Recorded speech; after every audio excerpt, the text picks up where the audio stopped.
लाहौल स्पीति के विधायक रवि ठाकुर ने पूर्व मंत्री रामलाल मार्कंडे के भ्रष्टाचार के आरोपों को दरकिनार किया है। रवि ठाकुर ने कहा कि पूर्व मंत्री बेतुकी बात कर रहे हैं, वे उनके खिलाफ मानहानि का दावा करने जा रहे हैं। रवि ठाकुर ने शिमला में कहा कि रामलाल मार्कंडे तथ्यहीन बातें कर रहे हैं, वे उन पर ही नहीं बल्कि अधिकारियों पर भी आरोप लगा रहे हैं। उनके अकाउंट में कितने पैसे आए, इसकी जांच की जा सकती है। रवि ठाकुर ने कहा कि मार्कंडे खुले मंच पर उनके साथ बहस करे, कमीशन लेने का काम उनके समय में होता होगा। इसके खिलाफ वे नोटिस जारी करवाएंगे और कानूनी राय के बाद रामलाल मार्कंडे के खिलाफ मानहानि का दावा करेंगे। पूर्व मंत्री रामलाल मार्कंडा ने आरोप लगाया था कि रवि ठाकुर आईपीएच और पीडब्ल्यूडी विभागों के टेंडर में भ्रष्टाचार कर रहे हैं।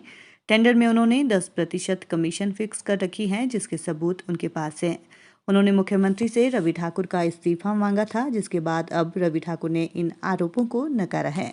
मेरा खाता चेक कर सकते हैं आप। एक खाता मेरा यूको बैंक का है, एक खाता मेरा एसबीआई का है और एक कंपनी का खाता है।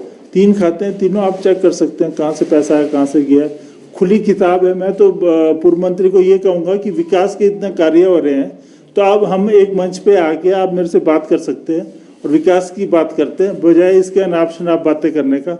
अपने कार्यकाल में तो उनका कोई तरक्की के ऐसे कोई विकास कार्य नहीं हुए और अब कार्य शुरू हुआ है, तो उनको आके, और मैं he is my constituent now, he is my constituent, मैं चुना हुआ विधायक हूँ, तो वो आके बताएं मुझे जो भी दिक्कत है वो करें। 10% आप कमीशन लेते हैं, कोई भी काम करवाते हैं तो उस पे 10% कैसे फिक्स होता है? मुझे मालूम हुआ ये। मैं आरपी रूरल प्लानिंग कमेटी के दौरे पे था 3 प्रदेशों के, मुझे फ़ोन आया, मेरे कॉन्स्टिट्यूएंट्स ने बताया था, उसका हमने नोटिस जारी कर दिया। मानहानि इज्जत का जो करा उन्होंने, 10% हो 15% हो, उसमें कोई तथ्य है या नहीं है वो बताएं। अब कहने को तो उस समय भी कहते थे जब ये मंत्री थे कि 22-23% लेते हैं, सब मिल बांट के खाते हैं, और ये आरोप मेरे ऊपर नहीं है, ये आरोप वो सीधा हमारे कर्मचारी अधिकारियों पे, एचओडीज पे लगा रहे हैं। 16-17 विभाग है हमारे, अगर परसेंटेज आती होगी या उनके समय में आती थी, इसका मतलब कि वो नीचे से सारे कागज वो जाली बना के ऊपर एचओडीज पास कर रहे हैं उसको। मेरे हाथ में तो कलम है नहीं। हाँ, मंत्री के हाथ में होता होगा, उनके पास 6-7 विभाग रहे हैं, तो मुझे मेरे कॉन्स्टिट्यूएंट्स ये भी बता रहे थे कुछ आरटीआई फाइल कर रहे हो, तो मैंने कहा हाँ, उनको कह दो आप आरटीआई फाइल कर रहे हैं अगर, तो आप अपने जो विभाग रहे हैं, आपके 15 साल आप मंत्री रहे, जो विभाग रहे 5, 6, 7, उसकी भी आरटीआई फाइल करो, उसको भी खंगालो सारे। लाहौल स्पीति उनके पास भी रहा है, उसको भी आरटीआई लगाओ, क्या क्या कार्य कब हुए हैं। मैंने तो उनका ये देखा है कि वो दरकिनार करते हैं जो भी नियम होते हैं। नियम का मेरा मतलब है कि 2017 में जब मैं चुनाव लड़ रहा था, तो चुनाव जब फैसला हो रहा था, तो मुझे एक चुनाव में खड़े थे हमारे सीपीआई से सुदर्शन जसपा, उन्होंने आके मुझसे कहा कि आप फाइल कर दो, बोला एफिडेविट, रॉन्ग एफिडेविट फाइल करने का उनके ऊपर मुकदमा।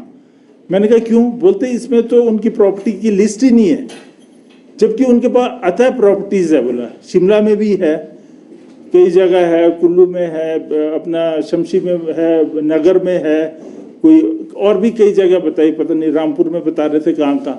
तो मैंने 2017 में जो फाइल करा था, फाइलिंग ऑफ रॉन्ग एफिडेविट, मुकदमा उच्च न्यायालय में, 6 महीने तो उनको सिर्फ समन लेने में लग गए, जबकि मंत्री का मिनट टू मिनट प्रोग्राम होता है, तो जाके समन अगर अवॉइड ना करें तो एकदम डिलीवर होना चाहिए वो।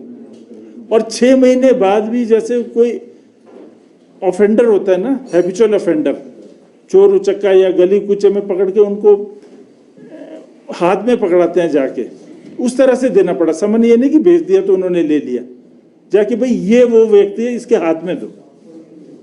तो ये तरीका अख्तियार कर रहे हैं, तो आप खुद समझ सकते हैं कि वो कितना अवॉइड करते हैं। अभी तक 6 साल होने जा रहे हैं, अभी तक मुझे जवाब नहीं आया कि प्रॉपर्टी की डिटेल्स क्या थी आपकी, फाइलिंग ऑफ रॉन्ग एफिडेविट का जवाब नहीं आया। हाई कोर्ट में अभी तक पेंडिंग पड़ा वो मामला। मानहानि का दावा करने वाले मानहानि का तो मैंने नोटिस के लिए बोल दिया वकील को, वो देख रहे हैं उसमें क्या क्या तथ्य हैं और उस हिसाब से करेंगे मानहानि का दावा। मैं अभी तो नोटिस निकालेंगे, उनका जवाब आएगा फिर करेंगे ना उसका। अब क्या ये तरीका प्रोसेस उसके हिसाब से होगा। ये सर, मंत्री ने ये भी आरोप लगाया